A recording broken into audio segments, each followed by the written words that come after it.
328, another record-breaking number of COVID cases confirmed over the last 24 hours. The chief medical officer is suggesting an increase in social gatherings could be causing the spike and is concerned about a particular age group where infections are highest. Krista Campbell has the details.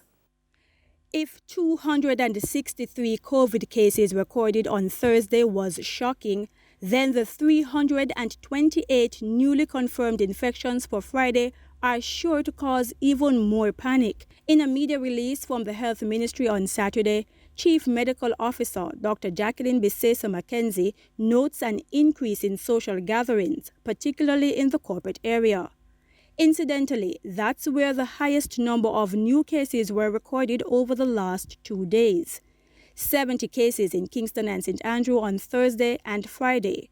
But for the latest COVID test results, St. James has the second highest figure with 53 confirmed cases, followed by Manchester 49 and St. Catherine at 43. In Manchester, health authorities had warned that increasing entertainment events were attracting crowds and, coupled with violation of COVID safety protocols, had been causing the virus to spread. With the latest record-breaking transmission, the chief medical officer is concerned that young people attending illegal entertainment events may be making things worse. She notes that people 20 to 39 years old have been contracting COVID more than any other age group, but they often have milder symptoms. Dr. Bisesa-McKenzie explains they are likely to spread the virus to older, more vulnerable people who then become severely ill and have to be hospitalized.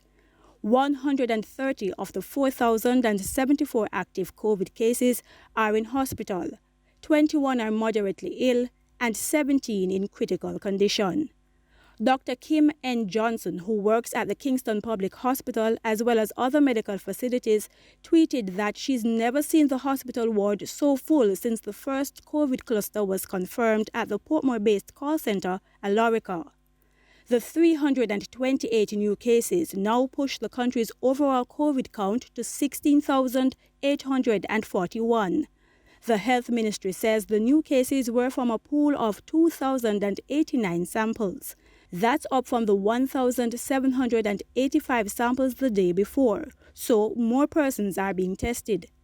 It's welcome news for at least one member of the entertainment industry who's calling for increased protocols so the sector can be reopened quickly. Acting President of the Jamaica Federation of Musicians and Affiliates Union, Lowell Lawson, was speaking on TVJ's Weekend Smile this morning. Free testing is being done. Our government is supposed to take a look on that and to say if free testing is being done, find a way to tailor that to our entertainment industry so that we can do testing before people comes to our concerts, just like how the aviation industry is doing it. Planes are testing you before you go on. We want something like that for the entertainment industry.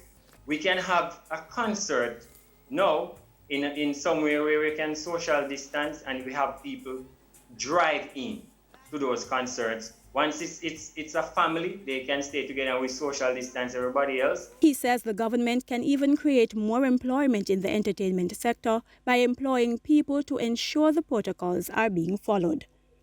Krista Campbell, TVJ News.